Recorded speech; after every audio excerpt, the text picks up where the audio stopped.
semuanya sehat. Alhamdulillah. Oke, sebelumnya Bapak akan absen dulu. Alvini, hadir? Hadir. Anjina? Hadir. Anissa? Hadir. Aufa? Cici? Hadir. Cucu? Dan sakit, Pak? Oh, lagi sakit ya, Cici ya? Sakit, Pak. Sakit apa? Demam. Oh, demam. Oke. Dery? Hadir, Pak. Hadir. Rifa? Izin. Kemana? Acara keluarga. Acara keluarga. Sri Rahayu? Hadir. Yayat? Hadir. Oke, dalam pembelajaran hari ini tentang pernikahan, untuk semuanya mohon untuk kesediaannya memperhatikan dalam tayangan terkait materi yang akan disampaikan pada kesempatan kali ini. Semua orang berharap mendapatkan sukses atau kemenangan. Manusia akan hidup dalam dua alam, yaitu dunia dan akhirat. Kemenangan di akhirat dan kemenangan di dunia adalah sesuatu yang tidak bisa dipisahkan. Bagaikan dua sisi mata uang yang tidak akan bermakna jika salah satu sisinya hilang. Sukses atau kemenangan bukanlah suatu yang tiba-tiba, melainkan sebuah pencapaian yang perlu perencanaan yang matang. Sukses berarti kita telah berpindah dari menjauhi Allah menjadi dekat dengan Allah, berpindah dari kebodohan kepada ilmu pengetahuan, berpindah dari akhlak sayyi'ah menjadi akhlak mahmudah, berpindah dari malas beribadah menjadi giat beribadah, dan lain sebagainya. Sukses dalam berkeluarga adalah rumah tangga yang diliputi sakinah atau ketentraman jiwa, mawaddah atau rasa cinta, dan rahmah atau kasih sayang. Pernikahan adalah sunnatullah yang berlaku umum bagi semua makhluk Allah. Bahkan dalam Al-Quran Allah menegaskan, sesungguhnya Allah menciptakan sesuatu berpasang-pasangan agar kita semua senantiasa mengingat kebesaran Allah. Islam sangat menganjurkan pernikahan, karena dengan pernikahan manusia akan berkembang sehingga kehidupan umat manusia dapat dilestarikan. Hukum asal melakukan pernikahan adalah mubah. Dari tayangan video tersebut, Bapak mohon kepada tiap kelompok untuk memberi tanggapan terkait nikah dalam Islam. Untuk kelompok 1, kelompok 2, kelompok 3. Silakan. Untuk kelompok 1, ya. Baik, Pak. Sebutkan nama. Nama saya Heri Andara, Pak. Ya. Dari kelas farmasi mengenai tentang konsep pernikahan yang telah tadi ditayangkan, bahwa menurut kami pernikahan itu bukan tentang menyatukan hati yang saling mencintai. Wow. Melainkan tentang menyempurnakan agama menuju ridho Allah. Ya, mungkin sekian dari kami, Pak. Oke, terima kasih saudara Dedi. Hapusnya dong. Kelompok 3 untuk memberi tanggapan terkait video yang tadi. Silakan. Tanggapan kami tentang konsep yang telah ditayangkan tadi, pernikahan adalah tentang suatu hubungan yang menyatukan dan menghalalkan dua insan yang mana melaksanakannya sebagai salah satu ibadah kepada Allah Subhanahu wa Ta'ala, serta melaksanakan suatu kewajibannya sebagai makhluk hidup dalam melanjutkan generasi kehidupan. Oke, terima kasih. Hapusnya. Sekarang tinggal satu kelompok lagi. Kelompok 2. Mangga, tanggapan Tanggapan di dalam video yang tadi, di dalam pernikahan bukan hanya untuk menyempurnakan agama, melainkan juga harus ada persiapan baik itu ekonomi, mental, fisik, dan pikiran. Oke, terima kasih Krisna.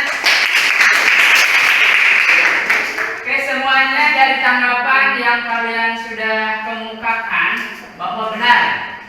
Nah, terkait tanggapan yang pertama tadi bahwa pernikahan itu adalah menyatukan antara kedua insan yang saling mencintai, tapi ada tujuan-tujuan untuk mengupayakan dalam kehidupan itu mendapatkan ridho Allah Subhanahu wa Ta'ala.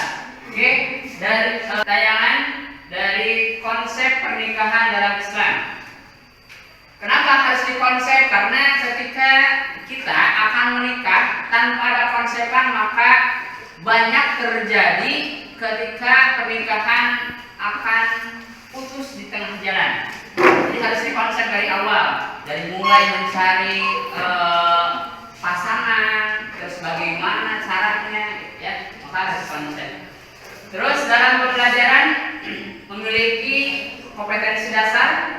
Yang pertama ada menganalisis dan mengevaluasi ketentuan pernikahan dalam Islam. Yang kedua menyajikan prinsip-prinsip pernikahan dalam Islam. Yang selanjutnya ada tujuan. Tujuan dari mempelajari materi ini, yang pertama meyakini kebenaran ketentuan pelaksanaan pernikahan berdasarkan syariat Islam dan toleran terhadap perbedaan. Maksudnya dalam pengertian pernikahan, pengertian pernikahan secara bahasa berkumpul atau mengumpulkan. Yang kedua, secara istilah akad yang menghalalkan suami istri bermesraan dengan cara yang ditetapkan oleh syarat atau syariat Islam. Yang selanjutnya ada akad yang menghalalkan hubungan kelamin antara laki-laki dan perempuan dalam rangka memenuhi ketentuan syariat. Ini. Terus selanjutnya ada tujuan nikah untuk memperoleh kebahagiaan dan ketenangan hidup, sakinah.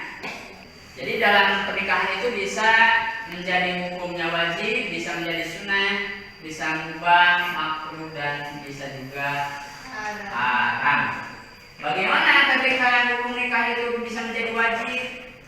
Ketika kondisi kita sudah mampu lahir batin, berarti sudah ada uangnya, udah ada biaya, dan kondisinya orang tos umurnya sudah dewasa. Jangan sampai baru akil balik udah mau nikah. Nah, itu dalam syariat Islam diperbolehkan, tapi dalam hukum negara tidak diperbolehkan karena harus ada ketentuan umurnya. Rujukannya atau dalil terkait pernikahan ada yang pertama Quran surah Nur ayat 32, yang terakhir ada Quran surah Fatir ayat 11, ada proses reproduksi, bagaimana ketika ingin mendapatkan keturunan yang salihah. Terus selanjutnya ada di sini dalil yang pertama Quran surah Nur ayat 32. A'udzu billahi minasy syaithanir rajim. Bismillahirrahmanirrahim. Wa ankihul ayama minkum was-salihin min 'ibadikum wa imaikum iyakunu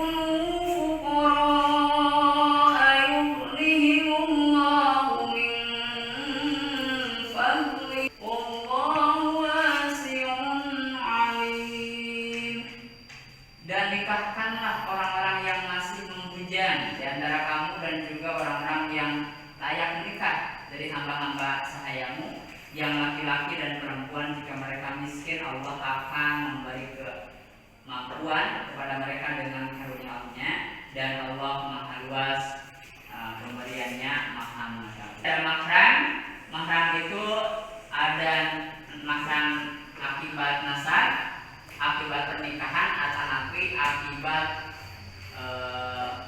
air susu atau penyusuan. Nah, ini ada bagian mahram karena nasab silsilah keturunan. Jadi ini nasab ini tidak boleh melakukan pernikahan terhadap yang pertama. Ini seorang laki-laki terhadap saudaranya sendiri. Jadi ketika adiknya perempuan, maka si kakak ini tidak boleh menikah kepada adiknya atau sebaliknya kepada kakaknya, walaupun kakaknya cantik ataupun bagaimana tanggapan dari saudaranya. Terus ketika itu tidak boleh lagi ke anak perempuan. Jadi bibi, nah saudara, atau nanti kaua. Jadi dari saudara ayah, dari saudara ibu, nah, bibi atau mama, biasa. Terus saudara ada keponakan dari saudara laki-laki ataupun saudara perempuan, dari saudara laki-laki ada. Terus di sini ada mahram karena pernikahan. Bisa terjadi mahram ketika melakukan pernikahan itu laki-laki dan istri, berarti ada mertua dari ibu, mertua dari sang suami, ada mertua dari sang istri. Maka keduanya ketika berpadat kulit, maka ketika mempunyai wudu maka tidak batal. Berarti itu termasuk mahram. Jadi tidak boleh. Gimana ketika si anak itu atau hubungannya sudah lepas dengan si istrinya, bogoh kaindungnya, itu tidak bisa ketika anaknya itu sudah melakukan hubungan suami istri. Terus bagaimana ketika belum melakukan hubungan suami istri? Itu sah-sah, tidak boleh ketika nikah kepada mertua. Terus pernikahan karena penyusuan. Ini nenek, ibu, ada dari saudara ibu.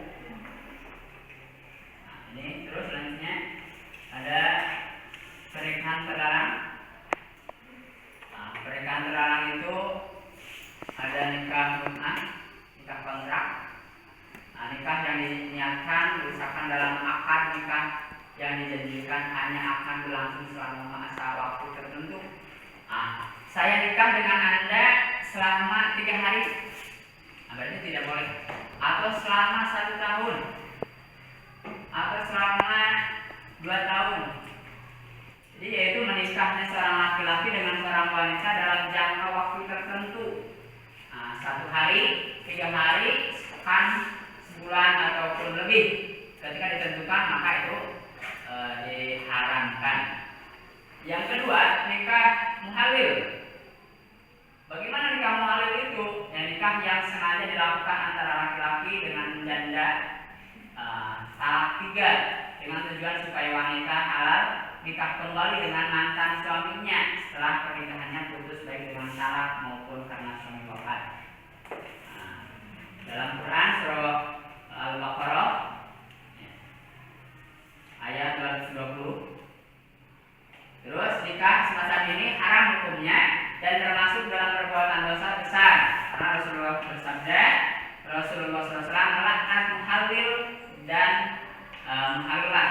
Artinya antara muhalil itu laki-laki dan muhalilah yang perempuannya. Terus selanjutnya ada nikah sigor, tukaran. Abi jeung ente patukeunlah anak ente jeung anak urang. Berarti pertukaran di sini dilihat dari definisinya, nikah ini sebagaimana yang disampaikan oleh Rasulullah. Nikah sigor adalah seseorang yang berkata kepada orang lain, nikahkanlah aku dengan putrimu, maka aku akan menikahkan putriku dengan dirimu.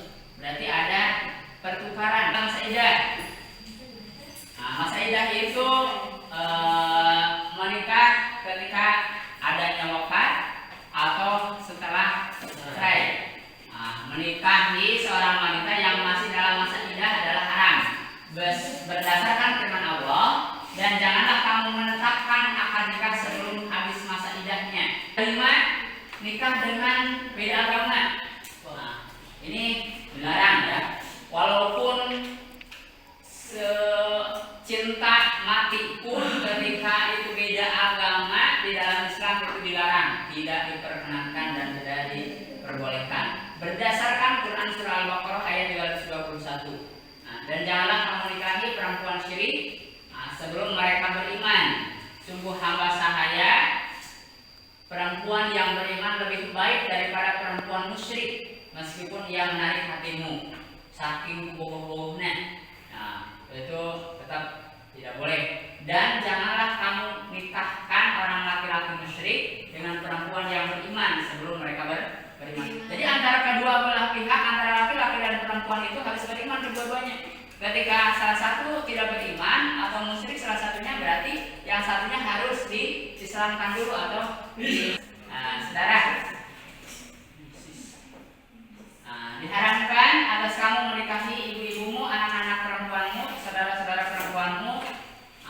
Dan selanjutnya Quran surah An-Nisa ayat 23. Dulu persusuan nikah dengan wanita yang pernah dinikahi sebab persusuan berdasarkan ayat Quran surah An-Nisa ayat 23. Jadi nalika bagaimana ini materi tentang yang sudah ditayangkan tadi. Silakan untuk kelompok 1. Boleh ya, silakan. Jika wanita hamil di wanita, apakah wanita yang tetap hamil di wanita atau dengan Ketika langsung jawab ya. Ketika ada seorang wanita lahir dari wanita pezina, ya, maksudnya dari wanita pezina, tepuku bapak ibu bapak tepuku bapakna, dah kelobaan, berbarengan, bukan mana jadi terjadi anu pertama, kedua, ketiga, maka anak dari hasil perzinahan itu tidak bisa, walaupun iya benar ya, ini mah anak saya dari yang pertama, maka itu tidak bisa menjadi wali dari nikah anak tersebut. Jadi harus bagaimana? Berarti nikahnya harus memakai wali hakim. Oke, terima kasih. Ada lagi? Oke, kelompok 3 dulu. 2. mengapa laki-laki diperbolehkan berempat kali atau berpoligami? Oke, luar biasa. Kenapa laki-laki diperbolehkan untuk menikah lebih dari satu? Tadi dalam ayat Al-Quran sudah jelas. Itu mah tidak ada tawar-menawar lagi. Jadi itu mah ketika bisa, catatan ya, bisa adilnya berarti boleh 2, 3 dan 4. Kalau takut tidak bisa adil, ya nggak sejiwa lah. Sejiwa. Jadi muasep. Nah, itu oke muasep. Jadi cukup satu saja, hanya kau dan aku gitu. Ada cukup ya? Dari apa yang sudah Bapak sampaikan terkait materi yang tadi tentang konsep pernikahan dalam Islam, diharapkan semuanya untuk bisa memberikan kesimpulannya dari terkait materi yang Bapak telah sampaikan. Dari kelompok 1, 2, dan 3, boleh perwakilan dari tiap kelompoknya untuk memberikan tanggapannya terkait kesimpulan apa yang Bapak telah sampaikan. Silakan. Kelompok 1, kelompok 2, kelompok 3, kelompok 1, silakan Pak siapa? Baik Pak. Silakan untuk saudara dari Mengenai kesimpulan dari keseluruhan, mungkin pernikahan itu bukan hal yang main-main dan perlu persiapan yang sangat baik. ya persiapan yang matang. Ya, cukup? Ya, cukup. Untuk kelompok 3, 2, 3, oke, sama? Sama. Oke. Oke, jadi dalam pernikahan itu tidak main-main ya. Jadi jangan sampai ada niat dalam diri kita untuk nikah, aku macet kewe, atau nanti ya mah coba-coba. Nah, tidak boleh. Karena nikah itu diniatkan hanya 1 kali saja. Jangan sampai 2, 3 kali, bahkan berkali-kali. Alhamdulillah ya. Itu berarti ketika berkali-kali dianggap pernikahannya tidak sempurna. Nah, dari ini ada kesimpulan dari materi yang Bapak sampaikan di sini, sama semuanya bahwa konsep dalam pernikahan dalam Islam itu adalah yang pertama, Islam mengajarkan bahwa pernikahan adalah untuk mewujudkan keluarga yang sakinah. Tujuan utama, jadi sakinah mawaddah warahmah. Yang kedua, pernikahan mempunyai kata dasar nikah, yaitu bersatu atau berkumpul. Jadi bisa berkumpul antara tadinya dengan atau orang lain menjadi keluarga. Terima kasih ya untuk pertemuan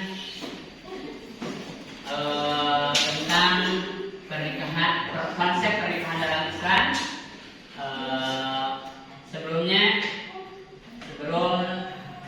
meninggalkan ruangan ini, Bapak minta untuk perwakilan kelompok untuk menutup dengan doa kafaratul majelis, mungkin oleh saudara Gary untuk bisa memimpin kegiatan pembelajaran ini dengan bacaan kafaratul majelis. Silakan saudara Gary.